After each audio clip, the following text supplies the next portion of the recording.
দ্বিতীয় মেয়াদে হোয়াইট হাউসে এসেই বাণিজ্য যুদ্ধকে পুরোদমে এগিয়ে নেওয়ার সিদ্ধান্ত নিয়েছেন প্রেসিডেন্ট ডোনাল্ড ট্রাম্প। এর ধারাবাহিকতায় বুধবার সব দেশের জন্য ন্যূনতম 10% শুল্কের পাশাপাশি বিভিন্ন দেশের উপর বর্ধিত হারে পাল্টা শুল্ক আরোপের ঘোষণা দেন রিপাবলিকান প্রেসিডেন্ট ট্রাম্প। ডেলাওয়্যার ইউনিভার্সিটির Lerner college of business and ইকোনমিক্সের সহকারী অধ্যাপক থমাস ব্রিজেস বলেন, বিশ্ব অর্থনীতির ভিত্তি হচ্ছে অবাধ বাণিজ্য। তাই দীর্ঘমেয়াদে এই শুল্ক যুদ্ধ আমেরিকা সহ সারা বিশ্বেই গুরুতর প্রভাব ফেলতে পারে। তিনি আরো বলেন, বিশ্বের বৃহত্তম এই ভোক্তা অর্থনীতির উপর নেতিবাচক প্রভাব ফেলতে পারে এই শুল্ক যুদ্ধ, যা বিশ্ব বাণিজ্যে আমেরিকার বিগত কয়েক দশকের অর্জনকে ক্ষতিগ্রস্ত করতে পারে বলে সতর্ক করেন ব্রিজেস।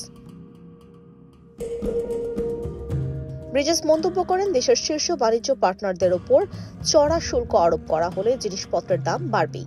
যেমন তাইওয়ান থেকে আমেরিকা প্রচুর পরিমাণে মাইক্রোচিপ আমদানি করে, তাই প্রযুক্তি পণ্য আর সেবার দাম বেড়ে যেতে পারে বলে জানান তিনি।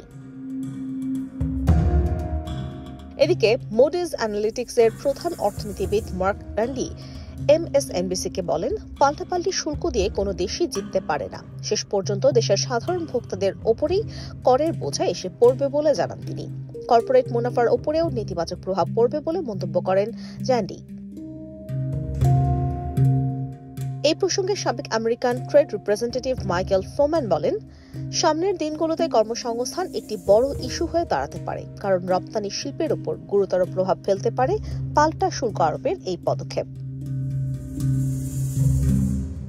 IBTV USA, New York.